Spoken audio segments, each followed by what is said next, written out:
and Chad Krause, but they couldn't make it today. So I got these guys. They're Understudies. Hi. Hello.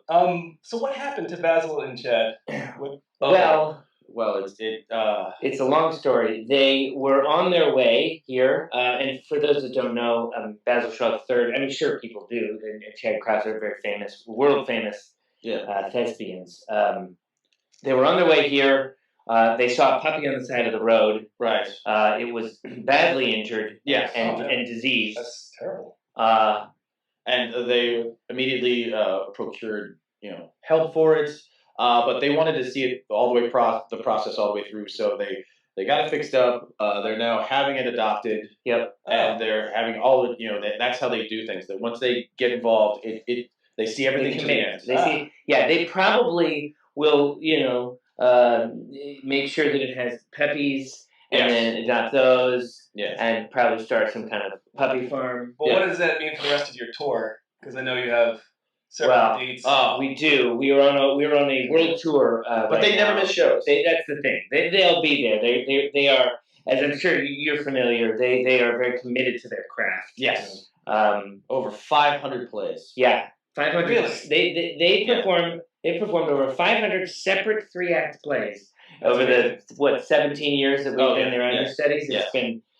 It's been amazing to watch from the wings. Just the two of them, too. Just the two of them. Did they write these plays, or these are some of them? Some of them. Then you've got some Chekhov in there, and you've got some Ibsen. And the brilliance is playwrights will see them perform, and then they'll write something specifically for them. Oh, that's true. So you will not see these shows anywhere else but for Basil. And the thing, this is a little behind the scenes information, special behind the scenes stuff. They don't decide. I love this stuff. Yeah, and this is what people want. They don't decide on which plays they're going to perform until night of, until you get to the theater. If you can believe that, it's amazing to watch. I got to tell you. So they have their real fly by the seat of your pants kind of deal right there. Well, but they're professionals. I mean, they are. They travel with a flatbed truck. Yep. That carries all the sets and all the materials with them. They have a crew of dozens of people. Yeah. And it's just an amazing sight to see. It's like a circus. It's like a 2-person circus. We've had a front row seat into what, as I personally think, is probably the best theatrical experience in the history of mankind. I mean, we've just been able to watch it and enjoy it. Oh, good. Never gotten on stage, though. No. Okay. We haven't yet. But I mean, there's got to be a lot of pressure being their Understudies. That means you have to know at least 500 plays by heart as well. Because at any given moment, they could be finding a puppy on the side of the road. That's true. Well, yeah. I mean, frankly, just to be completely honest here, we, having never actually gone on before in their stead, we probably stopped trying to learn the plays a few years back. We know most of them, mostly. Yeah. Okay. So there's a few things here and there we missed, but which is your favorite of theirs? Give me like the top 2 or 3. Okay. Fault is amazing. Fault is. What's that one about? 2 guys in a cave. Okay. A scientist and a sheriff. And there is an earthquake that traps them in, and it becomes really about existential questions about life and death. Like what well, because the sheriff is mad at the scientist for the scientist having information about the fault, the earthquake might happening. Yeah. So you don't know if people outside are survived. You don't know if they're the only ones left. It's gripping. It's really gripping. It's one of the. We weep like babies every time they do it. Yes. There was. How many times have they done that one? Oh, well, let's see. We did it in Cincinnati last year. Yeah. Jacksonville. Oh, and then they had an epic Florida. Yeah. So this is a story. We were in Argentina. And Chad accidentally imbibed a great amount of ayahuasca. Yes. That's really trendy right now. Well, you say accidentally. I say he did it on purpose. Yeah. Well, he's a free spirit. Yeah. And they performed Fault, and he did the whole thing in iambic pentameter. The show is not written in iambic pentameter. No, that's amazing. It was fit incredible. The words into iambic pentameter. Oh, that was. How was the ayahuasca? Well, I mean, afterwards we did have to nurse him a little bit. Yeah. Nurse him. He cried, vomited a bunch. Yes. Tried to attack Seth here. Yes. Repeatedly. Really biting insults too. Yeah. Talking about your my family, and my upbringing. Yeah, your upbringing. Well, here's the thing about these two. They really study humans. Yeah. They study the human condition. Okay. So he actually learned my entire backstory when they hired us. Yeah. They know personal information about both of us that is incredibly private. Yeah. Like things like sharing some of that? Oh, well, I mean, they know. But then they use it to craft their characters. Yeah. But sometimes if they get upset, they use it to hurt us. So if I go to see one of these shows, I'll see a little glint of you guys, your personalities. Possibly. Seth has a very small second penis. That's jutting out from the left side of his main shaft. Yeah, and it's not a fully formed thing. It's more like a quick glance, it looks like a bump. Yeah. Okay. But it's there. Wow. Yes. Sounds really well. It's not. It's not anything that holds me back. Right. No. I think it's like kind of a little secret superpower. Yeah. Yeah. In what way? Really? Well, you know how some prophylactics are ribbed for her pleasure. Oh, pre-ribbed. What if you add a second ritual form on there? We're exploring all new grounds here on Aristotle Full Throttle today. So, talking about your upbringing, you said that they've delved into your. Where did you guys grow up? Oh, us? Oh, yeah. Wow. But and let me just say, this is what a neat pleasure this is to be asked about us. Yeah. Well, wow. Yeah. I want to. No one ever really wants to talk to us. Yeah. Well, Seth and I met.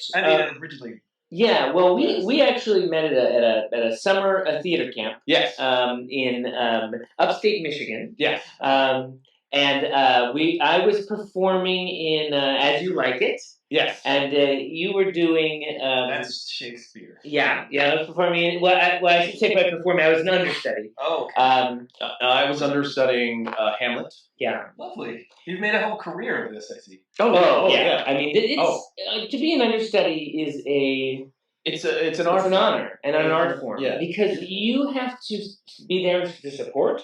You have to know how to watch the play from both the audience perspective and the actor's perspective simultaneously. Yeah, because you don't. Let's say you're performing Falstaff, but you're performing Basil's version of Falstaff. Yes, exactly. So I have to. No, Falstaff is a Shakespearean character. He's in several of them. Okay. Aristotle, you're embarrassing yourself. Sorry. But so I don't perform Falstaff. I perform Basil performing Falstaff. Oh. Yes. So I have to learn two performances. That's what a good understudy does. That's what a good understudy does. I mean, look, there's been a lot of bad understudies that go in and do their thing, and I'm like, well, that's not what the audience came to see. They came to see Basil and Chad. So, yes. So you have to study his particular moves. Absolutely. Yes. Nuances. Because they will find out if we don't perform them and they performing. And that's And that's really good for the people in the back row because they think they're actually watching. Exactly. Yeah. Okay. They didn't come to see us. No. They came to see us be them. Yeah. Right. Yeah. That's originally I wanted them. So it's almost like having them right now. Yeah. Thank you. Well, but we tried. Yeah. Good. Appreciate that. But so anyway, we met. Yeah. We met when we were both doing that understudy thing. We were about 12 years old, 12 or 13. My face was covered in acne. And acne. That too. And Seth came over and I think you offered some oil or something for my pimples. Yes. My face pimples. Yes. And one thing led to another. We started talking about what it's like not to perform, and we bonded over that, and we've been not performing ever since. That's beautiful. Yeah, it's really it's an amazing. I mean, that's when we met, but we. What year was that? That was 1983. Yeah, 1983. And then 84, Basil and Chad found us. Yeah. We've been working with Basil and Chad off and on for the last 22 years. 32 years. No. 32 years. Danny's never good at math. We'll have someone put that in the comments. They'll figure it out. They'll just rewatch this. And so you guys have been on tour for how long now this year? It started in... Seems like it's gone on forever. Yeah, we do 340 out of 365 days a year. Yep. How do you maintain a schedule like that? A lot of electrolytes. Yeah. I mean, how does the ocean maintain its waves? Yeah, I mean, we have a very set regimen that we have every show day. Yeah. That is imposed upon us by Chad. Yep. They give it. We have a big booklet. It's more of a handbook. Yeah, we arrive early to the venues. Yep. With all the equipment. Yep. And the rider. Yep. So we make sure that the venue has read the rider. We sit and watch them read it. We have to watch them. That's a good hour. Sounds like you guys are carrying the equipment. Well, we do. Look, we have grips that carry the equipment, but Basil and Chad prefer us to often kind of bring everything in. Yes. So the grips will kind of sit. They'll bring it to the back door, and then we'll bring it into the building. So that we have a connection to the sets and the plays. Yes. Right. So you're there for the beginning of magic. You're there the whole time. We have personally touched every piece of equipment that they use. I've felt all over the equipment. I not just touch. I'm saying I've rubbed everything. Oh. Yeah. Well, there's several times where we're performing in sacred sites. Yep. Religious places where we cannot wear clothing. Oh, okay. Oh, they've played at a Maori temple once. A monastery in outside of Kathmandu. Oh, there was the Russian temple. Yep, the Russian temple. Russian temple. Have you guys ever played Stonehenge? Oh, we haven't. Well, we've never played Stonehenge. We've watched Basil and Chad play Stonehenge. Yes. Right. But we weren't allowed to be there because it's such a sacred site. They were only allowed there. We had to stay at a couple hundred yards away. There's another henge that we had. They wanted us to prepare another henge just in case. It's like a styrofoam. Yeah, it was a styrofoam. So we were at foam henge. We called it. Yeah. So you could practice at Stonehenge, just in case they need you. Yeah, and of course they didn't. They didn't. But which is how we like it. Frankly. Amazing. Yeah. It was amazing. Well, because we had you guys binoculars while you were there. Oh, you mean in England? In England. Oh yeah. Yeah. Oh yeah. Well, every Sunday between the matinee and the evening show, Basil and Chad give us their dinner orders, and we will go off and so they wanted some fish and chips. I think I took a little bite. Mm. Yeah. Oh wow. Yeah. How was it? It smelled amazing. Yeah. Everything you imagined? I had a lot of diarrhea that day, so I don't know if it was because of the fish and chips or Montezuma's Revenge, I think is what they call that. But so what's your favorite show on this tour so far? Like what was your last show? Tell me about that. Well, the last show we did was in Sacramento. Right. Sacramento, California. Yes. It was called Stop. I think so. Yeah. Okay. And it was a journey of two men drifting going from Ohio to San Diego. Yep. And it was a beautiful story about self-discovery. Yep. And redefining yourself. Magic. Perspective. Oh God, yeah. And for that one, Basil went off book. I mean, off the reservation. He improvised a monologue that I could hardly contain myself. Oh, yes. I mean, I started shaking. So do you have to write this down so that you know what we used to. We used to write everything down because we'd be like, well, what if we're called to action? Yeah. But again, about 7 or 8 years ago, we really stopped doing that because the reality is they have constitutions that are so strong, and the likelihood that we would ever have to actually perform at this point is so minimal. Okay. I mean, if I had to write down every improvised line that Basil has added to a play, I would have a stack of pages this high. Yeah. That man is so gifted in seeing the words that should be there, right, and then taking out the words that shouldn't be there. I love him. It's fantastic. I love him. He's an ass. That's the weird part is Chad never improvises. No. Chad never refuses to. Yeah. So Basil will improvise a line. Chad will say the original response to the original line, and that makes an entirely different experience than the first. It's brilliant. It's amazing. Oh, have you guys ever done a play that's based on a movie? Well, let's see. They've done I'll tell you this. They did a play that then was turned into a movie. Yes. Ever heard of a little movie called Digby Goes Down? I have heard of that movie. Is that the one with Tom Selleck? Yep. Yeah. Yep. They did a little play. This was in 1987. Yeah. They did a little play. This is one that they wrote. And it was turned into a movie. I'm sorry, not Digby Goes Down. It's called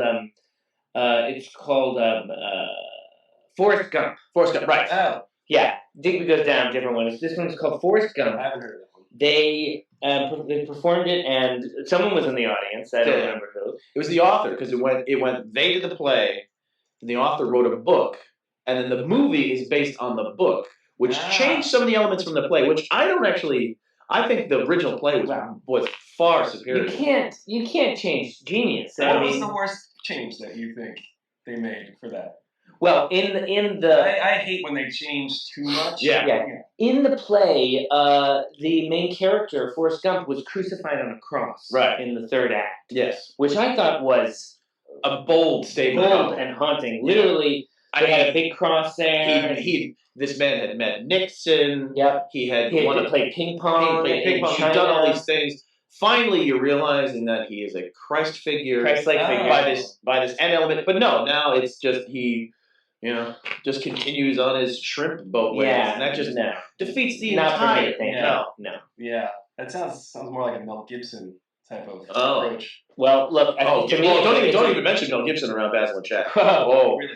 Oh, there is a long feud. Oh, yeah. It goes back many years. Many years. Well, my show delves into some gossip here and there, so I don't mind hearing a little bit about that. Well, let's just say that the original title for Mad Max was Mad Chad. Really? Yeah. Mad Chad, yes. Yep. That would have been a whole other movie. It was a whole other movie. Yeah. Then, based on him as a person, or was he based on one of Chad's research trips? Okay. He went into the Australian outback with just a car and a can of gas, and and a couple of Twinkies. And he went on this rampage to gain a perspective on what the end of the world would be like. Someone else hears about it, steals it for a movie idea, does an entire character based on it. Yep. George Miller, that guy, stealing movies. I think he stole everything. He did. He's actually a dentist originally. George Miller. Yeah, the director. He's a dentist, and then became a filmmaker. That's why all the gory stuff looks pretty authentic. Yeah. Oh wow! Thank you. You brought us in, and you're teaching us. Yeah. Well, You're welcome. You're welcome. Thank you guys for coming out. Oh, of course, my pleasure. This is one of our rare off days. Okay. And just be able to do this. Yes. To be able to be seen. Yeah. Usually, if you look at us, we've got a lot of shadow on us because we're in the dark somewhere on the side of the stage or backstage or in the van. Do you have a special place that just for you guys, like a little booth, usually, or do you stay in the wings? Do you stay in the sound booth? I like to be up in the catwalks. Okay. Above the stage. Sometimes I like to. You crawl up there. I'll crawl up there. Even if they don't have them, I will find a way up there. Yeah. I like to pretend that I'm the little Phantom of the Opera thing. Yep. Yeah. Sometimes you drop things down. I drop things once. It sounds dangerous, though. We gotta find ways to keep ourselves entertained. Has anything ever gone wrong with that? I kind of sense that you guys are prone to potential. I don't know. We have been known to prank each other now and again. Not Basil or Chad. No. But we have. There has been a little bit of a prank war between us, and maybe possibly some of the grips as well. Yeah. They love to do things to us. It's all a little game. Yeah. They one time they locked us in a van and pushed it into a river. Yep. And it was so funny. Oh, it was so funny. Oh God! One time we got, they left us in a very bad neighborhood. Oh yes. We were shivved. I have a scar here from a little shiv. It's just a guy. There was one time they went out to dinner. And it was a 12-man crew and Basil and Chad, and they rang up a bill. They dashed and left us there. But it's all in fun. In debt for a long time. It's all in fun. I mean, this might be too personal of a question, but how much does an understudy get paid? I don't know how much. Like, is it a good living? Well, monetarily, we get almost nothing. Yeah. Okay. But it is a good living. It's a great question. It's a great way to spend your life. I have racked up so many hotel points. Yeah. Oh, so yeah. Yep. And you get an occasional bite of fish and chips. Yeah. Yeah. I mean, but let's take a step back. What we get is to watch two of the greatest living artists do their work at the top of their skill set. I mean, and I've seen backstages of around the world. Yeah. I mean, I've seen backstages in San Francisco. I've seen it in Sydney Opera House's backstage. In Brazil. Rio. Backstages. Oh. The one we next year we're planning to finally see a backstage in Antarctica. Yeah. They're going to build it out of ice. Yeah, an ice stage for one night only. Yeah. We'll be burrowed down underneath the snow. Yeah. Hopefully the grips will remember to dig us out. Yeah. They did leave us in a mountain pass once. Oh yeah. Yep. Yeah. That's frostbite. Frostbite. Yeah. I almost lost my small penis. Oh. Not the big one. Not the big one. The second one. Oh. Due to frostbite. Right. Well, it wouldn't have been much of a loss, I guess. Then. Yeah. No. It's. I mean, that's important. Yeah. It keeps me balanced, like a cat's tail. You know, and the thing is, it's like we, in a way, just to make an analogy, we are like the second penis. Yes. Of the Basil and Chad. That's a beautiful show. Yeah, we're small, we're tiny, we're a little malformed. Yeah. But we're there, and you might not notice us, but you'll feel our presence. Oh.